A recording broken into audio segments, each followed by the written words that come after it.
حشام نے کہا، ہم سے قتادہ نے حدیث بیان کی، انہوں نے سالم بن ابی جعد سے اور انہوں نے حضرت مادن بن ابی طلحہ رضی اللہ عنہ سے روایت کی کہ عمر بن خطاب رضی اللہ عنہ نے جمعے کے دن خطبہ دیا اور نبی اکرم صلی اللہ علیہ وآلہ وسلم اور ابو بکر رضی اللہ عنہ کا تذکرہ کیا۔ کہا، میں نے خواب دیکھا ہے جیسے ایک مرغ نے مجھے 3 ٹھونگیں ماری ہیں اور اس کو میں اپنی موت قریب آنے کے سوا اور کچھ نہیں سمجھتا، اور کچھ قبائل مجھ سے مطالبہ کر رہے ہیں کہ میں کسی کو اپنا جانشین بنا دوں۔ بلا شبہ اللہ تعالیٰ اپنے دین کو ضائع نہیں ہونے دے گا، نہ اپنی خلافت کو اور نہ اس شریعت کو جس کے ساتھ اس نے اپنے نبی صلی اللہ علیہ وآلہ وسلم کو مبعوث فرمایا۔ اگر مجھے جلد موت آ جائے تو خلافت ان 6 حضرات کے باہمی مشورے سے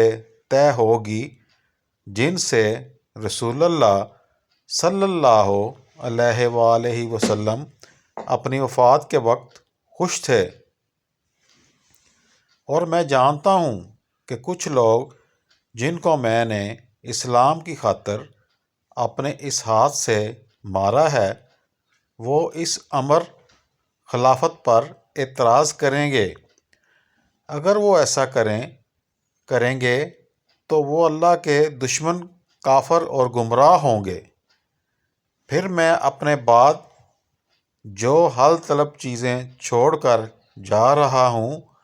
ان میں سے میرے نزدیک کلالہ کی وراثت کے مسئلے سے بڑھ کر کوئی مسئلہ زیادہ اہم نہیں۔ میں نے رسول اللہ صلی اللہ علیہ وآلہ وسلم سے کسی مسئلے کے بارے میں اتنی دفعہ رجوع نہیں کیا جتنی دفعہ کلالہ کے بارے میں کیا، اور آپ نے بھی میرے ساتھ کسی مسئلے میں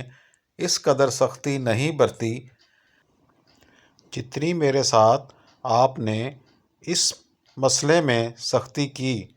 حتیٰ کہ آپ نے انگلی میرے سینے میں چبو کر فرمایا، اے عمر، کیا گرمی کے موسم میں اترنے والی آیت تمہارے لیے کافی نہیں جو سورۃ نساء کے آخر میں ہے؟ میں اگر زندہ رہا تو میں اس مسئلہ کلالہ کے بارے میں ایسا فیصلہ کروں گا کہ ہر انسان جو قرآن پڑھتا ہے یا نہیں پڑھتا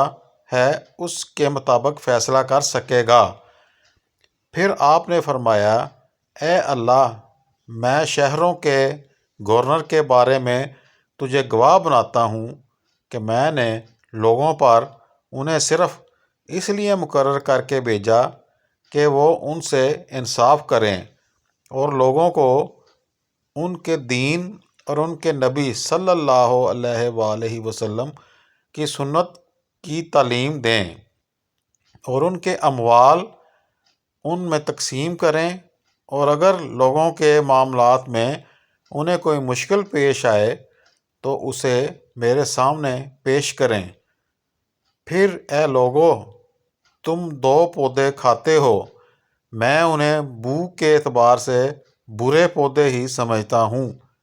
یہ پیاز اور لہسن ہیں۔ میں نے رسول اللہ صلی اللہ علیہ وآلہ وسلم کو دیکھا جب مسجد میں آپ کو کسی آدمی سے ان کی بو آتی تو آپ اسے بقیع کی طرف نکال دینے کا حکم صادر فرماتے، لہٰذا جو شخص انہیں کھانا چاہتا ہے وہ انہیں پکا کر ان کی بو مار دے۔ صحیح مسلم، حدیث نمبر 1258۔